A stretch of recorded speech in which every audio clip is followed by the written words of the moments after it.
우리 몸에서 가장 큰 장기인간은 인체의 화학 공장이자 제2의 심장이라 불릴 만큼 체내 물질을 처리하고 저장하는 데 중요한 역할을 합니다. 간이 안 좋을 때 나타나는 증상들은 간이 제 기능을 발휘하지 못하기 때문에 나타나는데요. 문제는 간이 웬만큼 아프더라도 우리는 별다른 자각 증상을 느끼지 못한다는 데 있습니다. 그래도 분명 전조 증상은 있습니다. 오늘은 간이 좋지 않을 때 나타나는 증상에 대해서 한번 알아보겠습니다. 첫 번째, 지속적인 피로감. 간이 이상이 있을 때 나타나는 대표적인 증상으로 지속적인 피로감을 꼽을 수 있는데요. 만성 피로는 기운이 없고 활력이 떨어지며 휴식을 해도 회복되지 않는 상태가 6개월 이상 지속되는 상태를 말합니다. 만성 피로의 원인 질환 가운데 가장 흔한 것이 바로 간 손상입니다. 만성 피로의 약 20% 정도가 간 기능이 약해져서 생깁니다. 간은 정맥을 통해 들어온 피로물질인 젖산 같은 혈액 속 노폐물을 걸러내 분해시키는데 간 기능에 이상이 생기면 피로물질 분해가 제대로 이루어지지 않아 만성 피로가 나타나며 만성 간염 환자가 조금만 활동해도 피로해지는 것은 바로 이 때문입니다.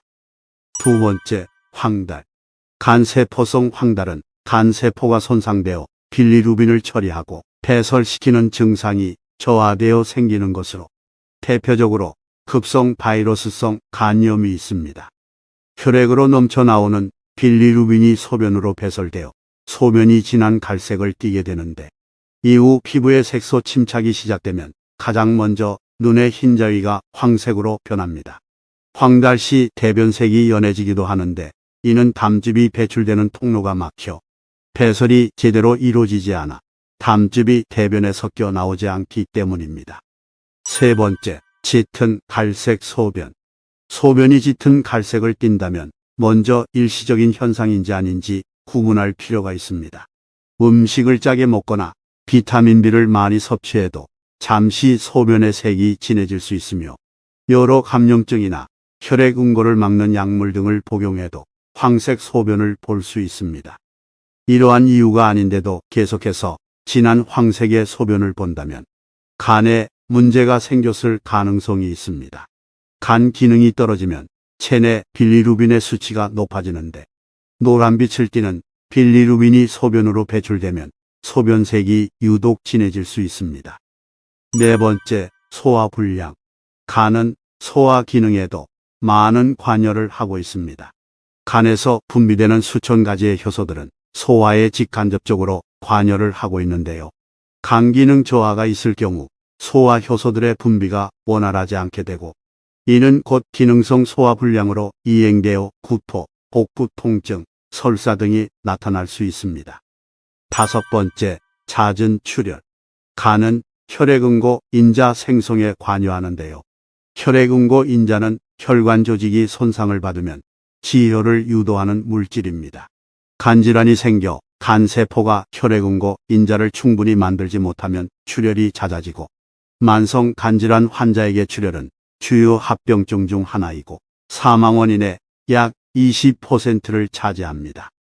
간 기능에 이상이 있으면 잦은 코피를 쏟거나 치아를 뽑은 후 지혈이 잘 되지 않고 쉽게 멍이 드는 현상이 나타납니다. 이 외에도 간이 안 좋으면 손발이 붓거나 몸에 부종이 나타날 수 있는데요. 간이 몸속에 쌓인 독소를 배출시키지 못하기 때문에 몸속에 쌓인 노폐물로 인해 몸이 붓거나 근육통이 느껴지게 됩니다. 또 심한 입냄새가 날 수도 있는데요. 인체 내 유입되는 수많은 독 대부분이 간에서 제거됩니다. 간 기능이 떨어지면 장내에서 생겨난 암모니아를 잘 분해하지 못해 혈중 암모니아 수치가 높아지고 이것이 고약한 입냄새의 원인이 되는데 그 냄새가 마치 달걀 썩은 내와 비슷한 악취가 난다고 합니다. 사람이 세상을 살아가는데 음식이 으뜸이고 약은 그 다음이라는 말이 있습니다. 간 건강을 지키기 위해서는 우리가 섭취하는 음식물 대부분이 간에서 대사되므로 균형 잡힌 건강한 식습관이 매우 중요합니다. 그럼 간이 안 좋을 때 먹어야 할 음식들에 대해서 알아보겠습니다. 간 기능 회복에 좋은 음식. 첫 번째, 사과.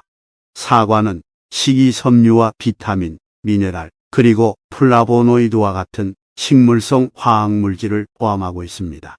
이들은 모두 해독 과정에 관여하는 성분들입니다. 사과에 들어있는 플라보노이드 성분은 담즙 생산을 자극하고 담즙은 해독 작용을 하게 됩니다. 또한 사과의 펙틴 성분은 혈액 속 금속 성분을 제거하는 데도 도움을 줍니다. 두 번째, 마늘. 마늘에는 알리신과 셀레늄 성분이 들어있는데요. 이들 성분이 간을 깨끗하게 만드는데 도움을 준다고 알려져 있습니다. 또한 마늘에 들어있는 황 성분은 몸의 독소를 제거하는 효과가 있고 콜레스테롤과 중성지방 수치도 낮춰줍니다. 세 번째, 호두. 호두와 같은 견과류는 아르기닌 성분을 함유하고 있습니다. 아미노산의 일종인 아르기닌은 간에서 암모니아를 제거하는 데 도움을 준다고 알려져 있는데요. 또한 호두에는 오메가3 지방산도 많이 들어있는데 이 역시 해독 작용을 돕는 효과가 있습니다. 네 번째, 십자화과 채소. 십자화과 채소에는 글루코시놀레이트라는 성분이 풍부합니다. 이 성분은 항암 작용을 하는 것으로 알려져 있으며 간에서 해독 효소를 증가시켜 독소를 배출시키는 효능이 있다고 합니다. 이러한 십자화과 채소로는 브로콜리, 콜리플라워, 케일 등이 있으며 이런 것들을 비타민C와 함께 섭취하면 더욱 뛰어난 해독 효과가 나타난다고 합니다. 과일 중에서는 자몽이 간 건강에 아주 좋다고 합니다. 비타민C와 글루타티온을 다량 함유한 자몽은 간의 자연정화 과정을 증진시켜 주는데요. 자몽 하나에는 70mg의 글루타티온이 들어있으며 글루타티온이 바로 간해독 효소의 생산을 돕는 역할을 하는 단백질입니다. 게다가 자몽의 펙틴 성분은 콜레스테롤 수치를 낮춰주는 기능도 있습니다. 그러나 자몽이 간에 좋다고 해서 무조건 함부로 먹어서는 안 되는 사람들이 있습니다. 자몽은 약물과 함께 먹었을 때 부작용이 가장 많은 과일 중 하나이기 때문입니다.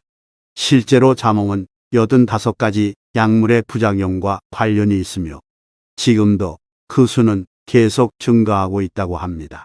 따라서 항암제, 혈압약, 고지혈증 치료제, 콜레스테롤 약물, 면역 억제제, 항히스타민제, 항불안제, 부정맥 치료제 등의 약을 복용 중이라면 자몽 섭취를 피하는 것이 좋습니다.